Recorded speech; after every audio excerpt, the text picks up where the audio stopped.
Assalamualaikum warahmatullahi wabarakatuh. Alhamdulillah, pemirsa sekalian, kita bertemu lagi. Mudah-mudahan pemirsa sekalian senantiasa dalam lindungan dan rahmat Allah SWT. Allah mudahkan segala urusan kita, baik urusan dunia maupun akhirat. Dalam kesempatan kali ini kita akan mengenalkan beberapa pintu-pintu bersejarah yang ada di Masjid Nabi ini. Mari kita ikuti terus sampai habis. Ya, kita akan menuju ke pintu terlebih dahulu, pintu Abu Bakar.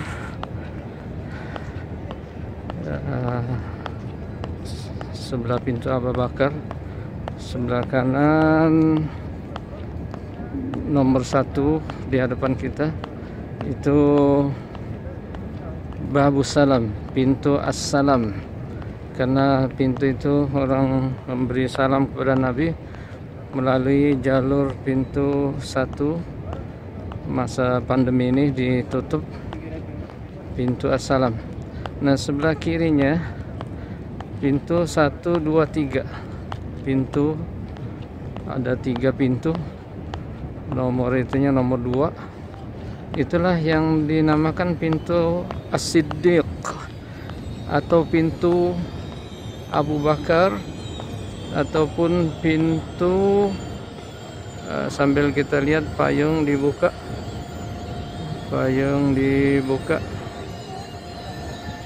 Kita lihat semua payung pagi dibuka di seluruh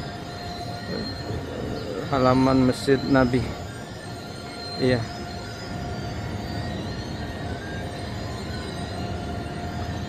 Kita kembali ke pintu Abu Bakar, pintu nomor 2, ataupun disebut dengan pintu Khawqah. Pintu Khawqah.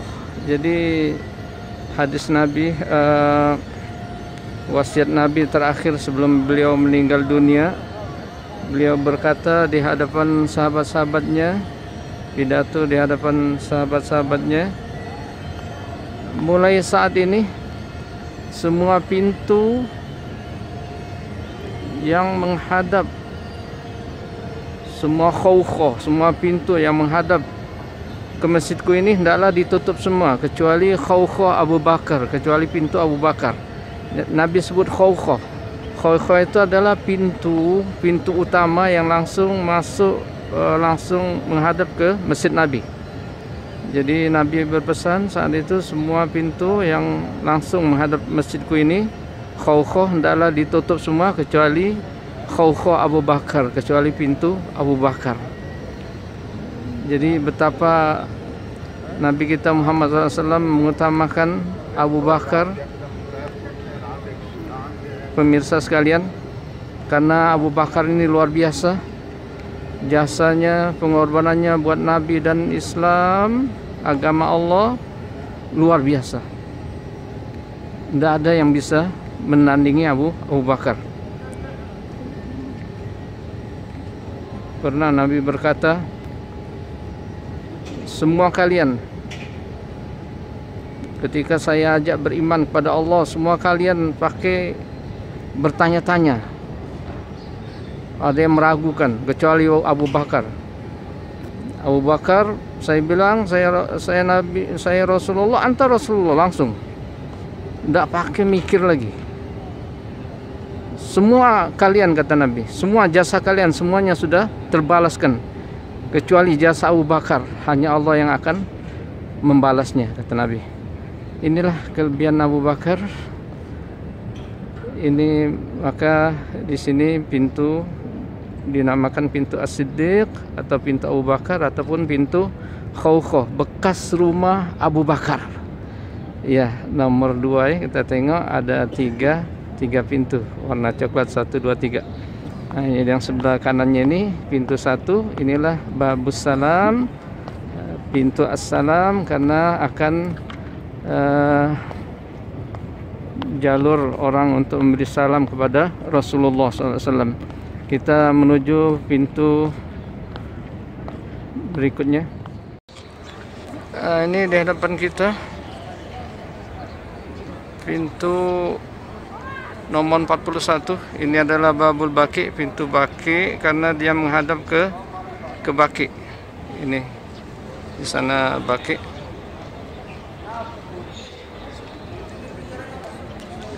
Yang paling sudut sekali, kita lihat yang paling sudut nomor 39.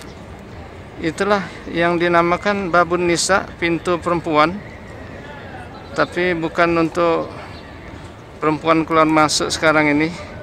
Itu tinggal nama saja. Di zaman Ibnul Khattab dulu, Umar Ibnul Khattab, dia buatkan Masjid Nabi ini satu masjid yang khusus. Dia buatkan satu pintu di Masjid Nabi ini, satu pintu yang khusus untuk keluar masuk perempuan. Maka dan dinamakan pintu itu dengan pintu perempuan, Babun Nisa. Sampai sekarang masih namanya Babun Nisa, tinggal nama saja. Nah, yang nomor 40 ini, inilah pintu Jibril, tempat Nabi selalu berjumpa dengan malaikat Jibril di tempat ini.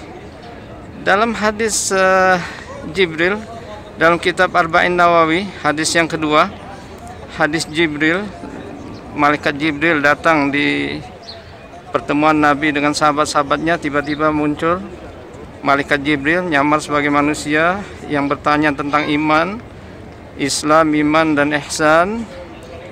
Nabi jawab, terjadi dialog antara Nabi dan Jibril. Rupanya malaikat Jibril langsung mengajarkan agama langsung kepada sahabat-sahabat Nabi. Di sini tempatnya pertemuan Nabi dengan Jibril, itu terjadi dialog.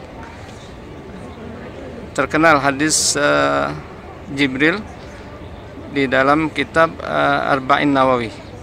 Silahkan jamaah lihat hadis itu dalam kitab hadis Al-Arba'in An-Nawawiyah, hadis yang kedua, hadis Jibril. Jadi tempat Nabi bertemu dengan Jibril itu di sini tempatnya. Maka di sini dibuatlah satu pintu, namanya pintu Jibril nomor 40.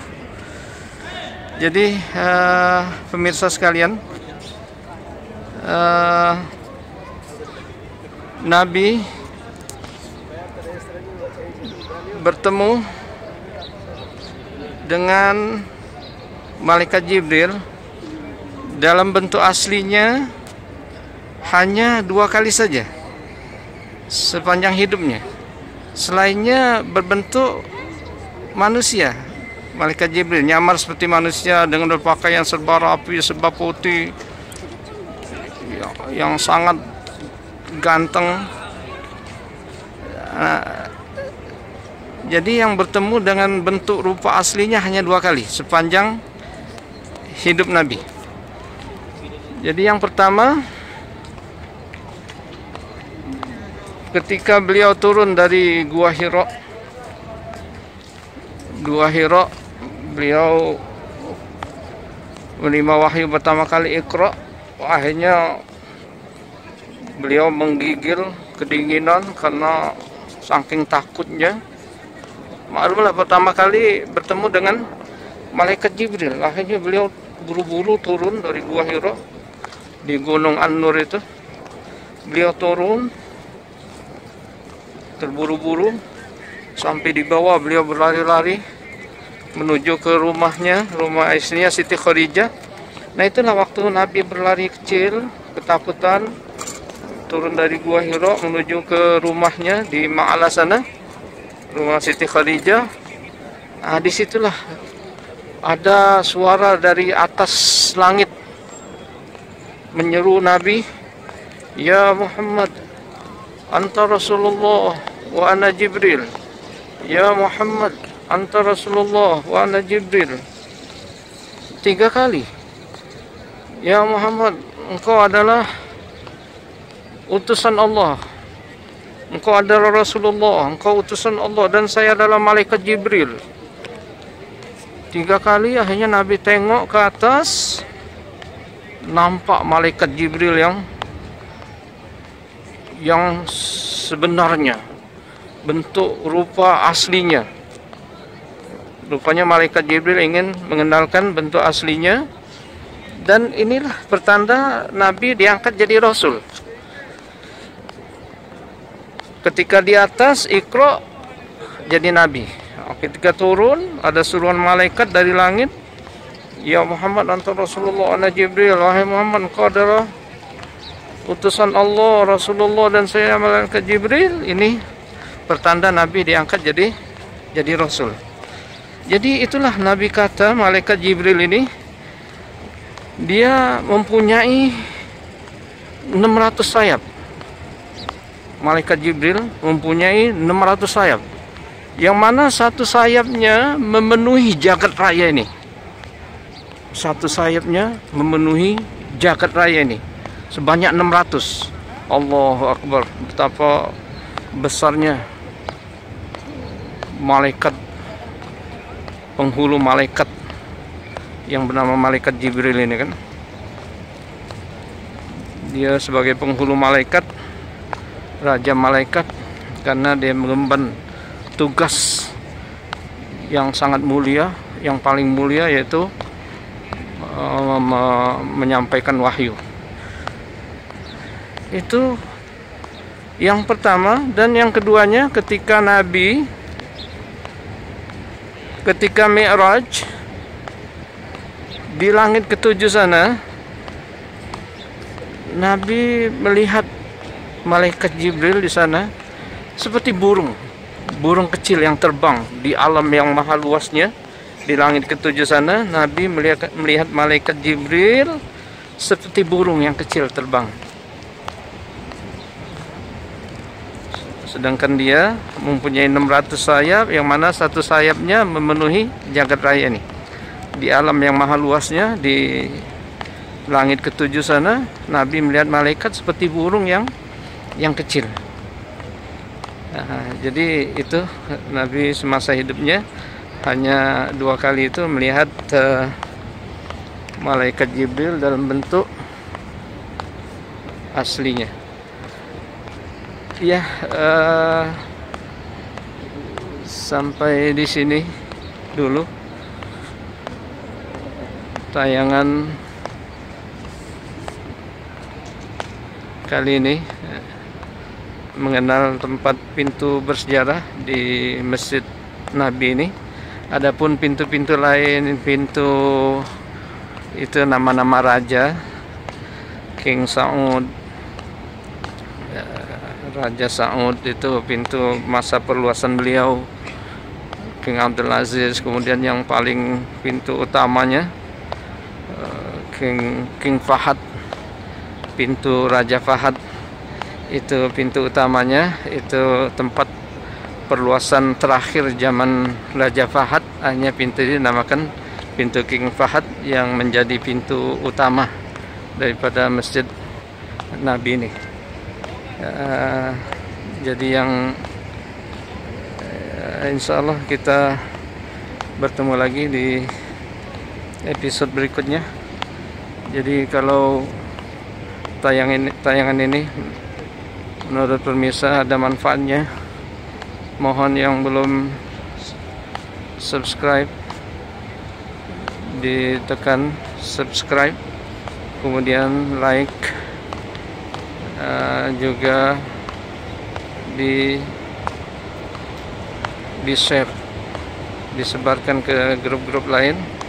Insya Allah akan mendapatkan amal jariah. Khairukum khairun nas anfa'uhum linnas. Sebaik-baik manusia adalah yang paling bermanfaat bagi manusia yang lainnya. Terima kasih. Wassalamualaikum warahmatullahi wabarakatuh.